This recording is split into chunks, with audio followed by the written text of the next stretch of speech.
Angela, the Sales Enablement Manager, and I'll be facilitating and moderating our little experience here over the next probably 45 minutes, maybe up to an hour. And Kristen Ranta is joining us as our General Manager of TribDirect for Los Angeles. And Kristen, why don't I turn it over to you, maybe just a quick brief introduction of who you are and a little bit about the program, and then let's just sort of roll through. Thanks, Tammy. Yeah. Hi, I'm Kristen Ranta. I am the General Manager for TribDirect Los Angeles. TribDirect is a LLC that rolls up to the Los Angeles Times, and we are also part of a national network that all roll up to our individual newspapers. But in a nutshell, TribDirect is a direct response, direct mail company, and we'll get into what that means shortly. TribDirect is a national organization, which I mentioned earlier, which means that we can produce mail across the United States. We are not limited to any kind of geography, whether it be here local in Los Angeles or in any of our markets, and each unit can produce, nationwide. So we have customers that are hyper-local, little, juice shops mailing 5,000 pieces, and large national advertisers like Kohl's mailing 5 million pieces. There's just some stats on the screen. We're a subsidiary of TribPub, and nationwide, TribDirect has 380 employees. We have 700 plus customers, and our customers are both shared with the newspaper as well as specific to TribDirect. We mail 600 plus million direct mail pieces annually, and our full service in terms of data analytics and the technology, which is up to date, and we'll get into a little bit of that later. In terms of our customers, as I mentioned, we are full service, we are hyper-local, as well as national. So no job is too big or too small in terms of who we service, and here's just some examples of our customers. Some of our national customers pop out, you're all familiar with, like Kohl's, Walgreens, Train, which is heating and air, Ashley Furniture, etc. So what the core is that we do is produce direct mail, and when I say direct mail, it's direct solo advertising mail that is delivered in your mailbox. So think of the pieces you're receiving at home specific to you from a particular advertiser. In terms of mail, it's one of the most fundamental habits of home life. It's usually the first thing people do when they get home at the end of the day. And it's normally there's somebody in the house who it's their job to be kind of the mail manager, and it's one of the first things they do is to sort out the mail, decide what they're going to look at now, decide what's going to the side for later, etc. And I'm sure most of you have that experience.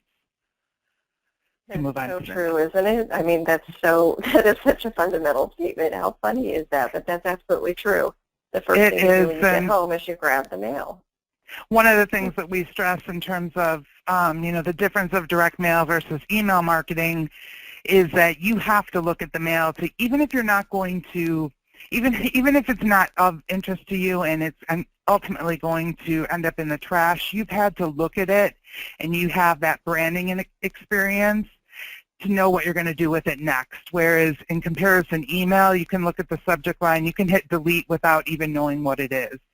So it's something that you physically, see, touch, feel, and have an experience with instantly.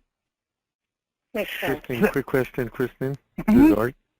Is there any statistical information or data that has information on whether it's used higher for male or female or head of household, people that actually are the ones that get the mail, or is there any information on that? I can get back to you on it. I don't know it off the top of my head. Because mail is a one-to-one message, even if the person in the household, the mail manager, if you will, is male or female, it's still being sorted to who that piece is targeted to. So it is a one-to-one experience. So there's as far as I know, there's not stats that skew, more male, more female, because it is generally targeted to the individual in the household. So it might be sorted into a pile of here's your items to look through, versus mine, and everybody in the household ultimately, does take a look at it. True. Which actually moves us perfectly into the next slide in terms of what is direct marketing, and what we're talking about in terms of direct marketing when it comes to mail is a form of marketing that is personalized, and it's a one-on-one experience that is considered a direct response vehicle. So it's very targeted into, you can reach very specific market segments, your customers for one, which is indirect mail is your best prospect actually. But if you're doing acquisition, you can target down to very specific levels in terms of multiple demographic, psychographic criteria, people interested in travel, people who are of a specific gender, or education, or ethnicity, or language spoken, or children in the household, you name it. We generally start a conversation talking to our potential customer with, who are you trying to reach? And, we can come up with a segment that would meet their criteria ultimately. It's measurable by customer response. You can test multiple offers, creative, etc. And it's a one-on-one relationship. So in terms of CRM or retention, it can be an ongoing conversation. It's not limited to just acquisition. It's a one-on-one relationship. And then acquisition would be the next next vehicle is to bring in new customers. Make sense? That makes sense. Okay.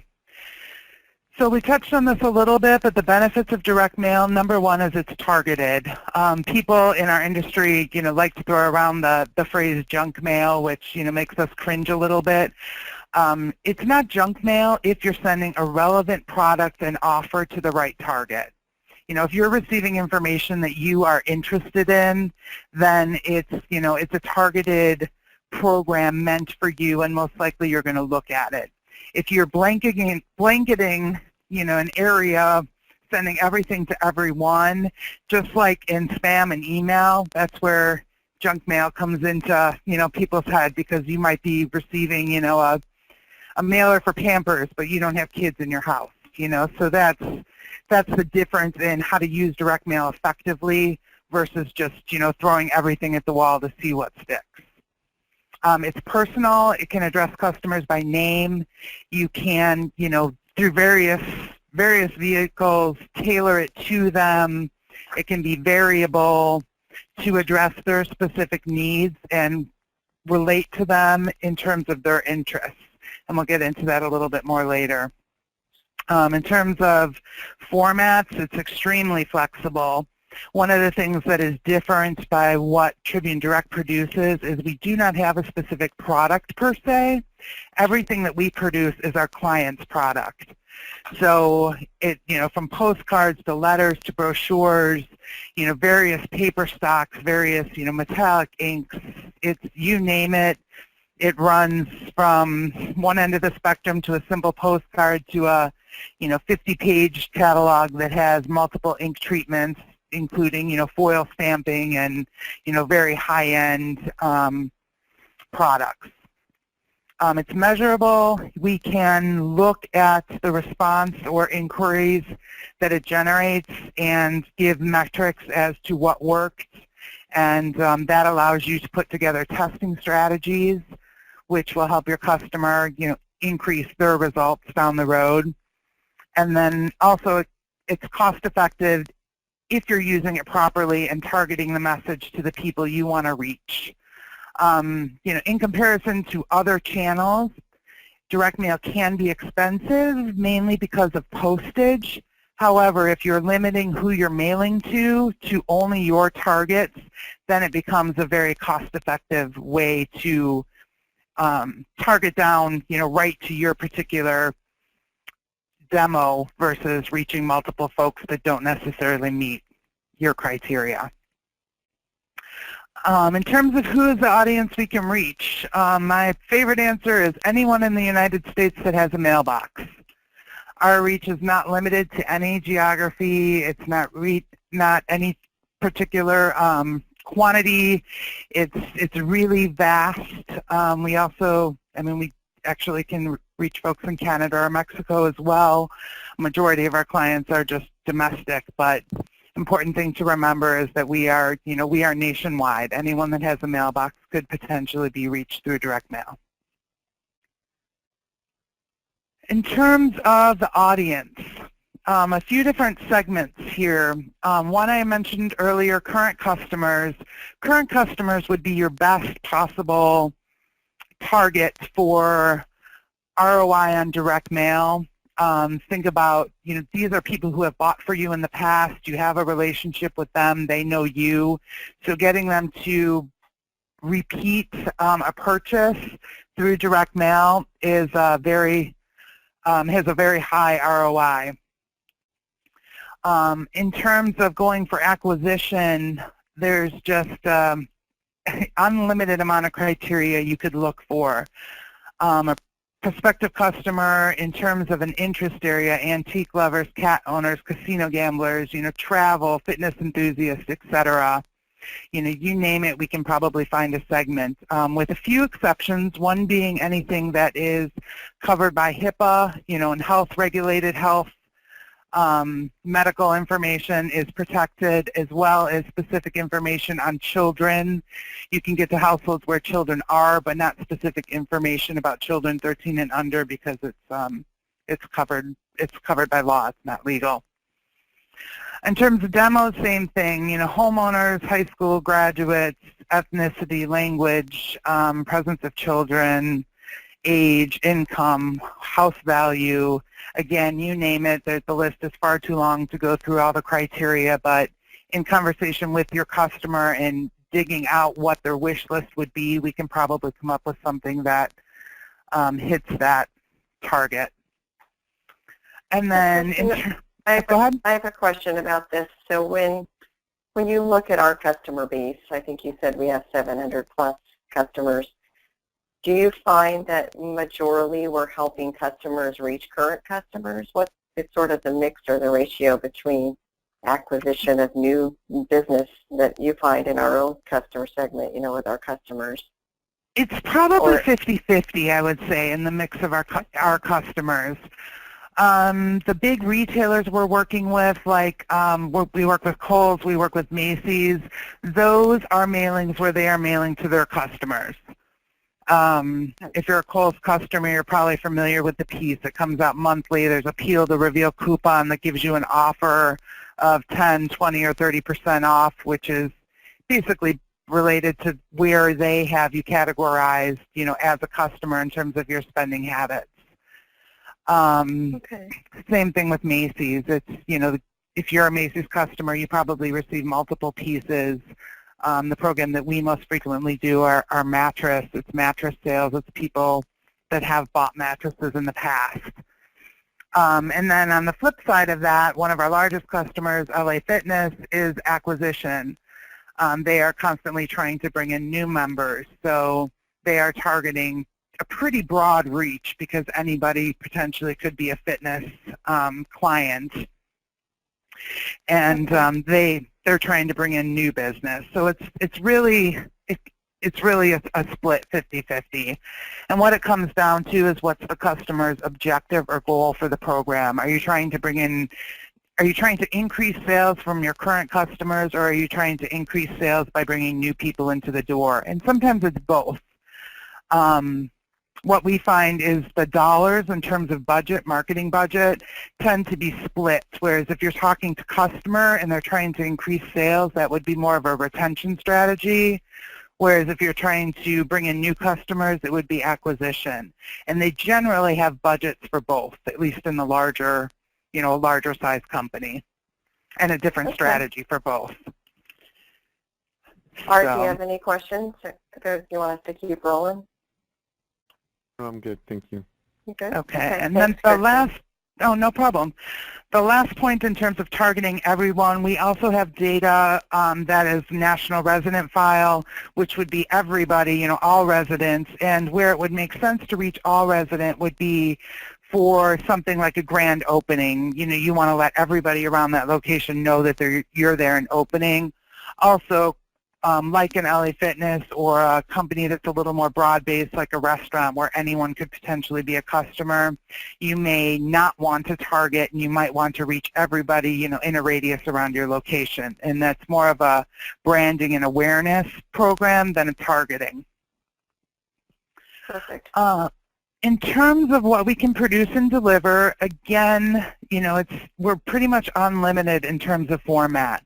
So some of the most common ones, postcards, self-mailer. Self-mailer would be like one of the folded pieces you receive that's advertising mail, gift, coupon cards, letters and envelopes, booklets, which would be like a small catalog, and pretty much any other creative format that, you know, will generate a response.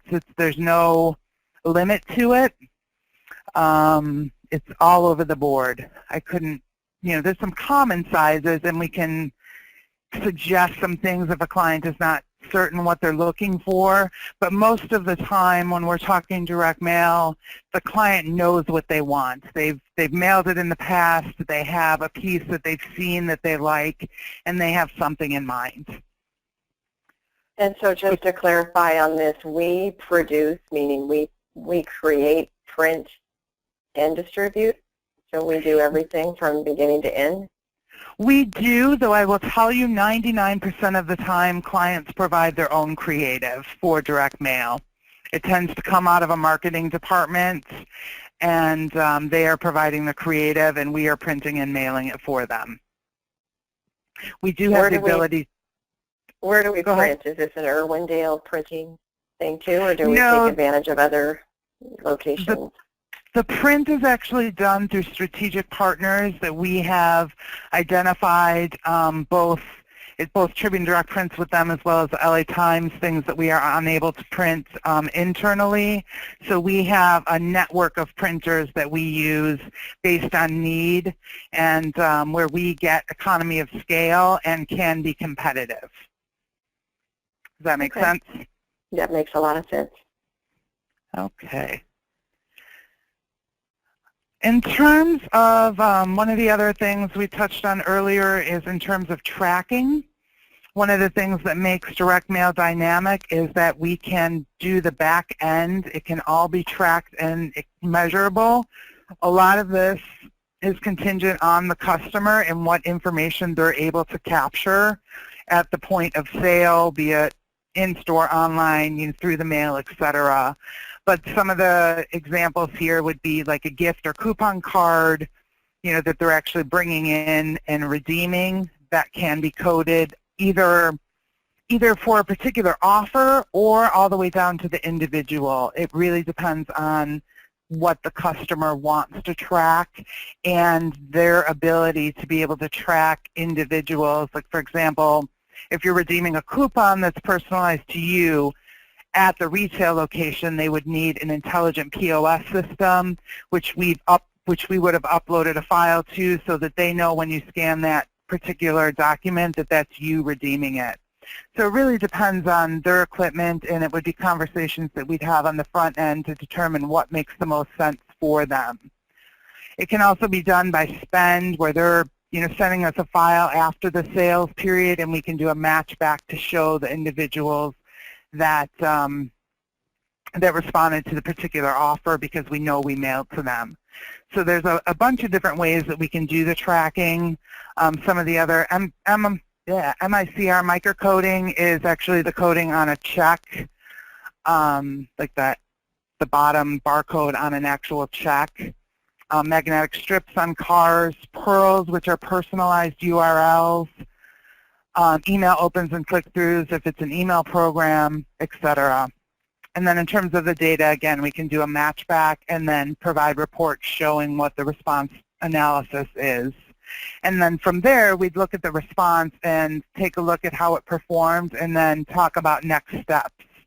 That would most be used if we're doing testing. You tested a particular offer, or we're testing a particular list segment, etc. So we'd look at how it did compared to a control group, and then decide together on what the next steps are and where we're going from there. That seems like it would be a pretty normal process in the whole optimization process. Is that what clients often do? Or is that more for acquisition than it is for just a brand, like a brand piece that goes out to current customers? It's done on both sides. It's done for consumer side and on acquisition side. And again, it really depends on their ability to track. What we're able to provide in terms of reporting is going to be limited based on what the customer is able to provide to do the back-end analysis. And some want it, some don't. And I will tell you, in larger corporations, if you're talking about a national organization such as Kohl's or such as a Macy's, we're not doing back-end tracking for them because they have a whole team of people internally that's all they do for every program they run, whether it be an email or a catalog, etc. They're interpreting and looking at that data. This would be key for a smaller, less sophisticated marketer who, they don't really track. They don't, they do a sale period and they're gauging it based on, did their sales go up or down? And they might be running in multiple channels and, they can't really pinpoint what worked, what didn't work. And that's where this can be critical information to really take their marketing, forward and take that next step to show, this is working for you. Does that make sense? Okay. Yeah, that makes sense. Hello, Kristen. This is Art again. Quick question. On some of these campaigns, do we also have some case studies that I can also share with some potential clients, where we kind of do tell a story of recurring clients that have had increased success on some of their campaigns? Of course, the clients, they've been with TribDirect and have had some campaigns ongoing from year to year. Is there data that kind of backs up how their response rate is just kind of increasing quarter to quarter, year to year? I do have some case studies that I can share, and we can, if you have a particular target in mind, we can talk about it, one-to-one on what the strategy is, and I can help, pull together sales materials that would help, support that conversation. That's the one awesome. thing one of the challenges that we have from time to time with direct mail is customers tend to think of their results as proprietary. Correct. So they hold it very close. And so it can be a little bit of a challenge to get that information from them because they don't want their competitors to look at it and, do the same thing they're doing and get the same success. So they hold it a little close. But we do have some examples, and we can always we can always put our heads together and brainstorm and give you, some tools in your toolbox to be able to take to the meeting. Yeah, that's very nice. Okay, thank you. So, Kristen, along those same lines, since we're on the topic, do we ever get asked for guarantees that something is going to work or deliver, like promised results, that kind of thing, in performance? We do not. I mean, every now and then that will come up, but it's not something that we would do. We can't guarantee a result, mainly because the client generally is coming up with the offer. One of my past employees, one of their favorite answers to that question would be, well, yeah, I can guarantee you results, but then you need to let me be in control of the offer. If I'm sending out a piece that is, just is advertising a sale but does not have a strong offer or a compelling reason for someone to come in, the result is going to be different than if I say, here's $10. You don't have to spend, you just come in the store and you can spend this $10, no minimum spend. Well, I guarantee you that $10 offer is going to be off the charts in terms of response rate.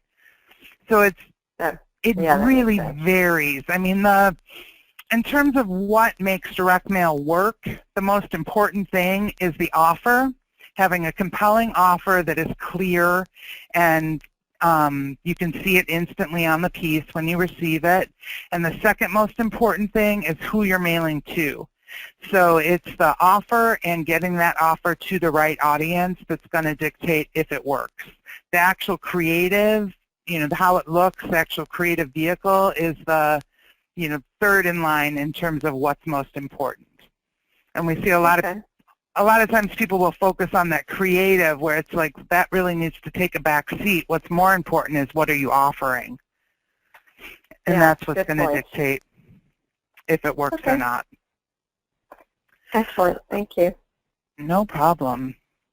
Additional types of direct marketing and things that we offer, email marketing. We do have the ability to do email marketing, which I know you can do through the LA Times as well. It's very similar in terms of demographics, selects, things like that. But what we can do is put together a program where you are both emailing and mailing to the same individual, which can show a lift in response. They can be tied together. For example, an email that goes out a week prior saying, our sale period starts this date, check your mailbox for a, specific offer to you or to our VIP customers, etc. So they can work together to just give a little bit of a lift to the program. Generally, if it's acquisition, in terms of email, we probably have about 50% of the email addresses versus the home address. So you might be able to, you can kind of tie those together where we're emailing where email addresses are available.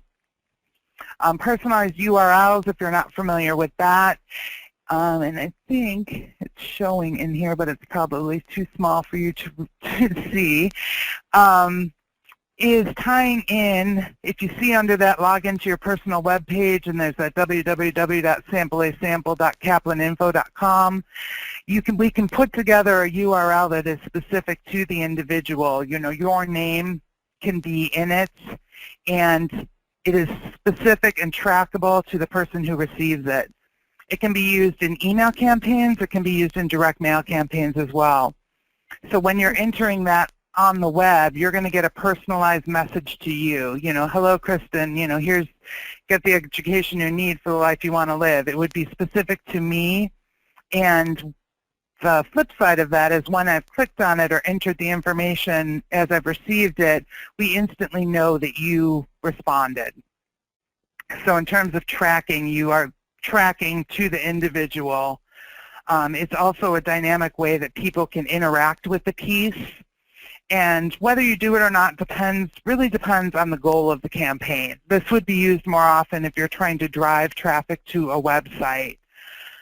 We see it used a lot in education. We have used it in tickets, for example, like season ticket holders, folks who did not renew. We did a Pro campaign where folks went to the website and filled out a survey basically saying, why they didn't renew this year. So it's a good way to try and get information that your client's trying to get from a particular segment. Again, it can be used in multiple areas, but what to remember there is just that it's a personalized URL, personalized website to you that interacts with either email or direct mail. QR codes, I'm sure everyone is familiar with. Those are added to direct mail pieces a lot, again, to get interaction with a piece. It may be a tease, you scan this QR code for an extra special offer, and again, we'll drive interaction to a website or to a particular microsite for a special offer.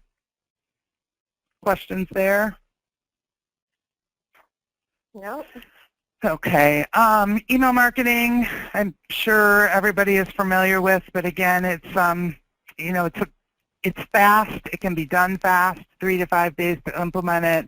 Again, it can integrate with solo mail. Same on the list side, lots of demographics to choose from, consumer and business emails, etc. 5 to 10, that actually probably is a little out of date, but 10% open rate is around where we're at. Price depends on demographic as well as size of campaign. We have to update this, Tammy. This says 2011 in here. We better change that. That's funny. Hopefully we've done the integration. I believe that they have, and that actually speaks to the program done through the digital group. With AdMail, which is more of a opt-in on the subscriber side. This is different in that this is not LA Times subscribers. This is acquisition in terms of compiled consumer data that's out there that you can select multiple demographics, multiple geography, etc. And so what, in comparison to a regular direct mail piece, I don't know that we talked about the actual time to implement, et cetera, and those kind of things. So is this much quicker, like the whole process overall, if you did an email marketing campaign compared email marketing to is much direct? Faster. It's much faster to get it out. However, the results generally in terms of numbers are lower. You might get a 10% open rate, and then out of that 10%, the ones that actually click through, 5% out of that. And the ones that actually purchase, then that number drops from there. So email can be done quickly.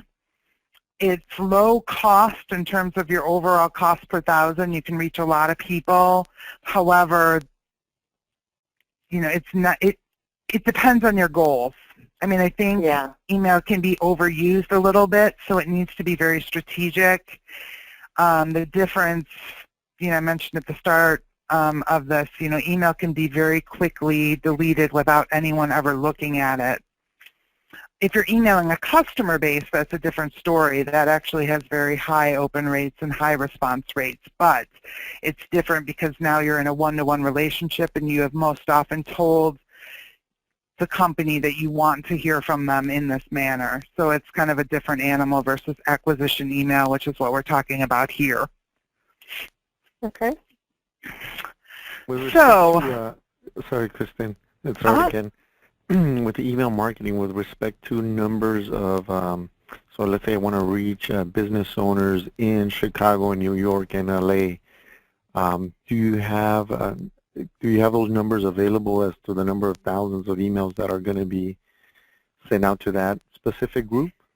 Yeah, we would run a specific, what we would do is we'd sit down with you and we'd kind of define that criteria where you say business owners. We'd want to know, is it a particular type of business, number of employees, revenue, et cetera, so we can kind of target that down. And then we would run counts for you and let you know what's available. Okay, very nice. So we can give a client specific number of... Absolutely. Okay, in terms of either email or even on the direct mail side, if we're having conversation, we can run counts, at the start so we know what we're talking about, and then refine it down from there and great. pare it down. Even before we get to the proposal stage, we can be running counts to have conversations about what's available, just to give them an idea. Okay, thank you. That's a good question. All right, so the next question that usually comes up is, how much does direct marketing program cost? It normally gets, that's where people go very quickly. And my answer sometimes frustrates people, but my answer is, it depends. I like to parallel this to, it's the equivalent of asking someone, how much is a car? The car, you can look at something that's really on the low end or to very, very high end. So it really depends on what the program consists of. And all of our proposals are custom based on the client need. So it will be based on, are we doing creative development? What type of paper, what is the piece attributes in terms of paper and size, and is it gloss? Do you want a UV coating, et cetera? What type of list are we going to? Are we doing any kind of data analytics at the start, and what's included there? How much personalization? How are we mailing it? Is it going first class, standard rate, et cetera? Are we doing back end? So as you can see, there's a lot of criteria there. We will help with that. We will go through. We will do a qualification in terms of what the program consists of, and then we will give a custom proposal. Generally speaking, proposals are turned in 48 hours. sometimes faster if it's basic, kind of a piece that's standardized, or it can take longer if it's something extremely customized. So we will work with you to define all that criteria and then give you a custom proposal for that particular customer and that particular program.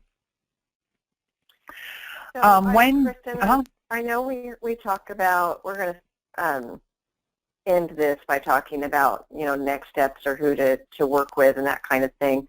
But one of the things that we may want to insert into our document here as well is some frequently asked questions that the sales reps can ask of the advertisers.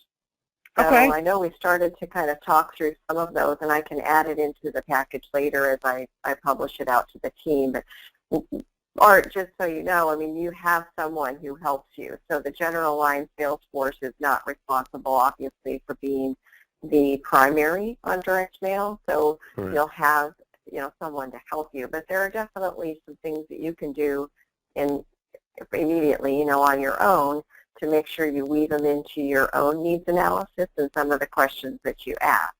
So we don't have to do that now, Kristen, unless you have some particular suggestions, maybe one or two things that you constantly get asked, or you would work really well if Art were to come back or any sales rep comes back to your team and says, hey, met with this potential advertiser and here's what they said, what would you like to know more about that the sales Right. rep should be asking? Yeah, I mean, the number one question to ask the potential customer is, are you currently doing direct mail? If you don't take anything else away from this presentation, it is when you're in the meeting with the customer to ask the question, are you currently doing direct mail? If the answer is yes, then we want to go forward to try and qualify and get more information on it. If the answer is no, this is not something we want to convince somebody to do. I've been in the business 25 plus years. It's a hard sell because of the postage cost. And if it's not something they're familiar with, it's not something they've ever done in the past or they're not currently doing, it's just not worth your time to go after it. So again, are you currently doing direct mail? If you get a yes there, that's kind of a, green light checklist. Let's go on to the next question. And I do have, and I can send it out separately, but I kind of have a needs analysis worksheet that would go along with that in the questions that we ask from there. Generally, the next question would be, do you have a database of customers? And if they do, then from there, what do you know about them? Have you done any analytics on them? Do you know the demographics? And what we're trying to get at is, how sophisticated of a marketer are they? Do they have a lot of information, or are they just scratching the surface?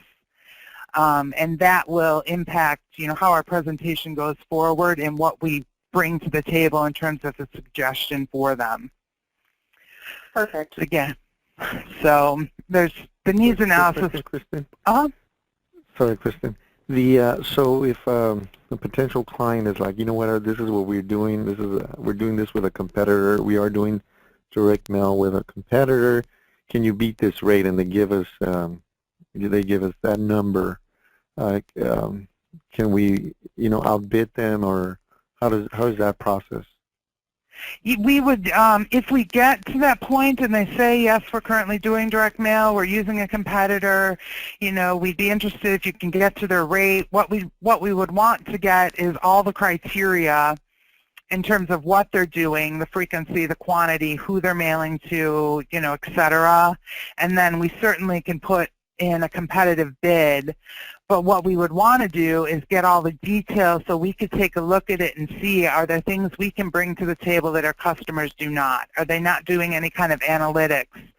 Are they getting any help from a testing perspective? What TribDirect does really well is data analytics and help from a strategic perspective of how to get to the right target, where some of our competitors are strictly print and mail. So we would want to have a conversation just to dig in a little bit on the meat of what they're currently doing, so that we can not only put together a bid, an apples-to-apples bid of what they're doing now, but look at how we can enhance that. Awesome, thank you.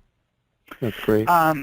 one of the other things we generally do, so you're aware, if they immediately go to price and are just throwing out a number, a lot of the times we will ask them to send us the competitor's bid, and they're welcome to cover up who that vendor is, and they're welcome to cover up the pricing. But what we like to do is just to make sure that it's an apples-to-apples comparison, because in a lot of instances, they might not know a particular paper stock. They might not know some of the details. You know, it might have been a program that's been in existence for a very long time. The vendor's been in place for a long time.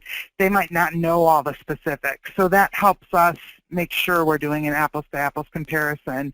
And if you give them the option to, you know, cover up the vendor, cover up the pricing, we don't want, you know, we're not asking for intel that would give us an advantage to try and underbid somebody. We just want to make sure that all of the line items are comparative so that we're quoting the same thing. Because when I was talking about the program pricing, you know, it can, what list you're mailing to can be a huge swing in terms of your cost per thousand. For example, you know, a resident file might be costing, you know, $10 a thousand to lease, whereas you're going something extremely specialized. I'm reaching female Christian book buyers, and that's $200 a thousand. So if you don't have that critical piece of information, the pricing can be all over the place in terms of how it compares. Make sense? So Art, you know, this is Tammy, and I obviously would suggest you're in a really great place because you don't have to have all of the answers. And if I were in your shoes and someone asked me those same kind of questions and I discovered that they were doing direct mail, I think having a strong, you know, benefit statement about what TribDirect is and that we have a national footprint, we are a direct marketing organization, and the great thing about working with the Los Angeles Times and Tribune Publishing is that we have resources to help our clients and pre-sale resources as well. So I would like to set up an opportunity to bring someone out to talk more, but thanks for asking, because why are you asking? You know, how is the program going for you that you're working with right now? So as much intel as you can find out about what the pain points are and what's working or what's not working and why they would want to have the conversation with you will absolutely help, because back to Kristen's point, it's never just about pricing, and the pricing is really important in terms of apples to apples in this particular field. But the more that you can find out about why the conversation's coming up, and if there were anything that were done differently than what's happening today, you know, what would that be? And what would that need to look like and why? So maybe they have a lot of demographic information, but the current vendor they're working with isn't able to provide analytics on it correctly, you know, or something like that. The more you can find out about the problem and the whys will certainly help your partner on the direct side, on Tribune Direct side, come back and have that conversation. Does that make sense? Yes, definitely. Yeah, so you definitely don't have to have all the answers. No, definitely not. And it's good. It's even better. The goal would be to get to a next step meeting. I mean, that's really is to identify, yes, they're doing mail, any information you could get on it, and then to get a follow-up meeting where, and it's a couple slides ahead, but actually if you want to jump to the last slide for a second, Tammy, you know, how do I get started selling? Yeah. There you go. You know, so if you ask that question, you know, do you do direct mail? You get a yes. You ask a few questions about it. The goal would be to get a next meeting set up where then you can engage Tribune Direct, and we will partner you with one of our sales reps to help you get the details. You know, they're an expert. They've all been in it for years. They can have that conversation, you know, and dive in deep with whoever the decision maker is. So they'll help you move it along. Kristen, in Art's case, he's a national sales rep covering accounts across the United States. Can you maybe describe the coverage model just a little bit more? So, and for the benefit of those who will be listening to the webinar later, also maybe cover if I am a local regional, maybe I'm retail for the San Gabriel area. You know, so if I'm local regional, or if I'm local major and I have some major accounts but they're still local, and then if I'm national and I'm someone with national accounts, you know, who do I get hooked up with Who do I call, and how does that work? We generally, by manager, have a Tribune Direct rep assigned. So you check with your manager to see who's assigned to your particular team, and that individual would be your go-to Tribune Direct person.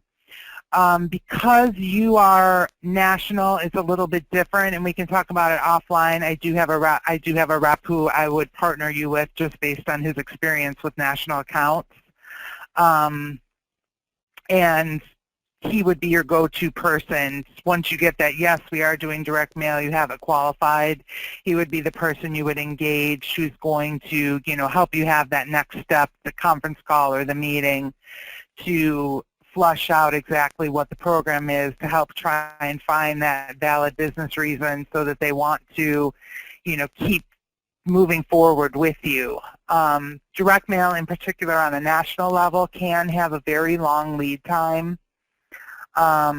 Smaller regional programs can move much faster, but large programs can take months, if not a year, to get closed if you're talking about a big national program. So it really, it'll depend, but I would say, and I'll send you an email with who your contact would be, Art, but in terms of the regions, anyone who is LA Times focused and not national, your manager knows who your Tribune Direct rep is. They're attending meetings. You should be familiar with who they are on an ongoing basis. They're in your manager's meetings. They should be, setting up periodic one-on-ones to talk about your account list, how we can help you, etc. So we're available. We're a resource. We're here to help. Would you be available if, let's say, I have a client meeting in Detroit or New York? Would somebody be able or available to join me? Absolutely. Okay. As long as we know, as long as there's been, conversation at the start where it's we know it's pre-qualified, we've had a conference call, et cetera, they're definitely interested. We absolutely will make the investment to go out with you. We just need to make sure that there's been some, qualification steps in between, so we know that it is, an actual direct mail opportunity and that, they're on the line, if you will. Okay. Awesome. But absolutely.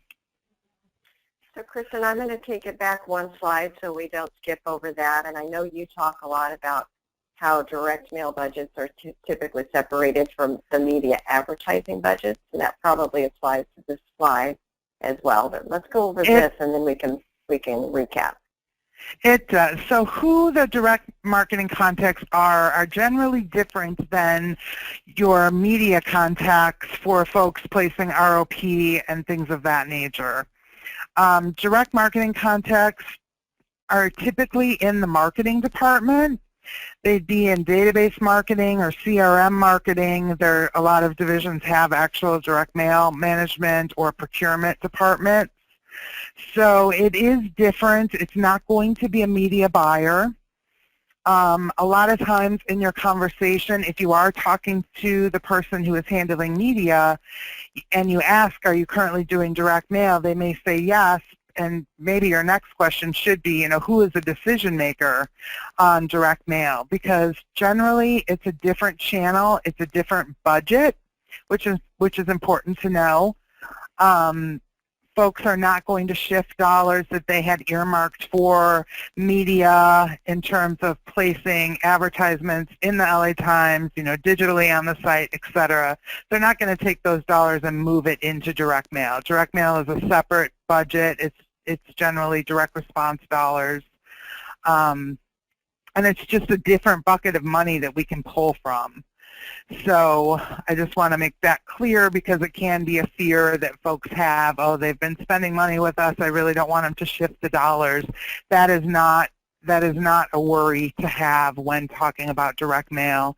And again, it goes to that question, are you currently doing direct mail? If the answer is yes, they're already spending those dollars, they're just spending it with our competitors and not with us. So the goal is to bring those dollars, into our company, bring them in here. It's a new revenue stream. It just increases the revenue that we're getting, not shifting dollars from one pocket to another. Again, you need to get to the decision maker. You want to be talking to the person who is the direct mail contact. They will know what the strategy is. They will have details on the program. I would say, again, asking for the referral. If it is a different contact, having your contact make the referral saying, hey, Bob Jones, I've been working with so-and-so at the LA Times. They'd like to talk to you about direct mail. Having that type of introduction is going to, accelerate you in terms of getting a meeting that much faster. It's the quickest way to get our foot in the door because we have a relationship. I think I went over everything else here. Again, this is all incremental revenue. Can you talk about that? We actually don't have a slide on compensation, and it's sort of the next extension of engagement. So not to specifics, but in general, what does the compensation look like for the general line salesperson? The compensation on TribDirect, it is paid off as a spiff. It is 6% if you're selling it on your own and split. All right, you know what? They may have changed that recently, Tammy. I believe it's still 6% and then 3% if it's a partnership. They may have brought it to 5 and 2.5. I need to verify that. Okay. Sometimes they make those changes, and I'm not 100% sure of the exact, but I believe it to be 6 and 3. So if you're selling it on your own, you don't need any sales help from TribDirect. You would be just getting that direct, 6% spiff. If you're engaging one of our sales reps, then the commission is split with them, 50-50, so it would be 3%. The benefit of bringing in our sales rep is they are going to do all the heavy lifting. You're going to be involved in the meeting. They'll keep you in the loop, but they are going to be doing all of the, needs analysis. They're going to go through and get all the specs for the proposal. They're going to be on every single call to move it forward. They're going to help you close it. They're going to help manage the account. And direct mail can be very detailed, so this is a very key point. If it's something you've not done before, you're not familiar with, you are definitely going to need the help in order to be successful at it. Because if you are in the room with someone who's been in the business for years and you're not talking the same language that they are going to, instantly wipe their hands of you and say, this person does not know our business, and, move on to the next thing. Our reps can demonstrate the knowledge. They are speaking the same language. They understand, the ins and outs of direct mail, and really can help you get the sale closed. One of the things that, I understand the commission level drops. However, 3% of something is better than 0% of not getting the deal done. So this is really just extra money in your pocket, and they will take the ball and run with it. So it's over 3%, time, is it 3% of the total deal? Are most deals set up so that the customers sign a contract and it's for the total amount, like paid up front? So just out of curiosity, let's say it's a $100,000 direct mail campaign. Is the $100,000 revenue based on this is how much it's going to take over the next 12 months to run your campaign, or just in general, how does that work? It would be 3% of the total revenue. Revenue excludes postage. Postage is not booked as revenue. That's a pass-through expense, so you're aware of that. But it would be based on when the particular job bills. So each job, as it bills in whatever period it bills, the spiff is paid out quarterly. So anything that bills, for example, in Q3, which would be July, August, September, would then be paid out in the October payouts, which I think is a second commission check following the quarter close. So it would really depend on what's being billed in that particular period. The length of it continuing to run, like let's say you sign up a customer who turns out to be a 5-year customer, almost a customer for life. Does the rep continue to get paid, or is this sort of something you get revenue within a 12-month period? As long as the rep is still on the account, they would continue to get paid on whatever Okay. bills for that particular account. That's incredible. If the account and it changes doesn't go, hands, then it's a different conversation. If it's moved or something like that and it's a project that's sold, it might not transfer to the new person coming in. But if you sold it, you were a part of selling that account, that is your account. and it's a SPIF only, it doesn't drive their performance. It doesn't go to their revenue numbers, Correct. right? Yeah. Okay. That is correct. Art, do you have any questions on that? That's sort of a general overview, and obviously you can talk to Kristen and your manager in more detail in regard to that. But any questions on compensation? So it would I get would I get credit for my quarterly goals if it would be that 3% of that total buy in, or let's say for example it was 100K for a quarter as an example for fourth quarter, would I get credited for that 100,000 in as part of my quarterly goal?